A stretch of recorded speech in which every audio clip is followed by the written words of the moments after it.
मित्रों, कांग्रेस लाख स्पष्टीकरण देती रहे, ये सब दिखावा है। जो अंदर की बात थी वो अंकल सैम ने बाहर कर दी। अंकल सैम कोई छोटे मोटे व्यक्ति नहीं है। अंकल सैम गांधी परिवार के सबसे बड़े विश्वस्त है।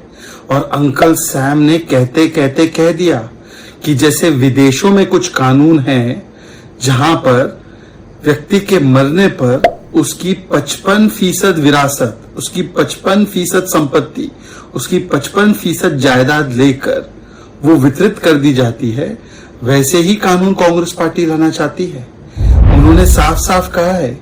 और इसका अर्थ ये है कि यदि कोई किसान अपनी जमीन बनाता है, जमीन रखता है और उसके बाद उसका अगर देहांत हो जाता है तो जमीन उसके बच्चों को नहीं जाएगी। 55% उस जमीन की कांग्रेस पार्टी छीन कर अपने वोट बैंक को दे देगी। यदि कोई दुकानदार बड़ी मेहनत के साथ टैक्स भरने के बाद अपनी दुकान खड़ी करता है तो उसके मरने के बाद वो दुकान उसके परिवार के हित में नहीं होगी। उसमें से 55% कांग्रेस पार्टी छीन कर अपने वोट बैंक को दे देगी।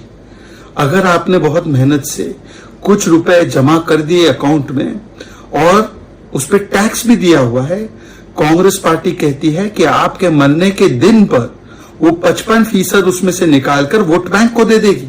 अब कांग्रेस पार्टी का ये रहस्य जब अंकल सैम ने बाहर कर दिया तो कांग्रेस बोल रही नहीं नहीं नहीं, ये हमारा स्टेटमेंट नहीं है, ये हमने नहीं कहा। पर सच तो ये है कि अंकल सैम तो राहुल के गुरु है। राहुल की हर विदेश यात्रा में अंकल सैम होते ही नहीं होते। तो कांग्रेस पार्टी ने बताना चाहिए कि अपनी तो राजनीतिक विरासत, अपनी पॉलिटिकल इनहेरिटेंस 100% देना है राहुल गांधी को और अपने बच्चों को। पर अगर कोई ईमानदार, अगर कोई व्यक्ति जो नागरिक है वो मेहनत करके टैक्स भर के अगर अपनी दुकान, अपनी किसान की जमीन या अपनी कोई संपत्ति या अपनी कोई सेविंग अपने बच्चों को देना चाहता है, उसमें से 55% कांग्रेस पार्टी लेना चाहती है। ये कांग्रेस की मानसिकता है, ये कांग्रेस की दुर्भावना है।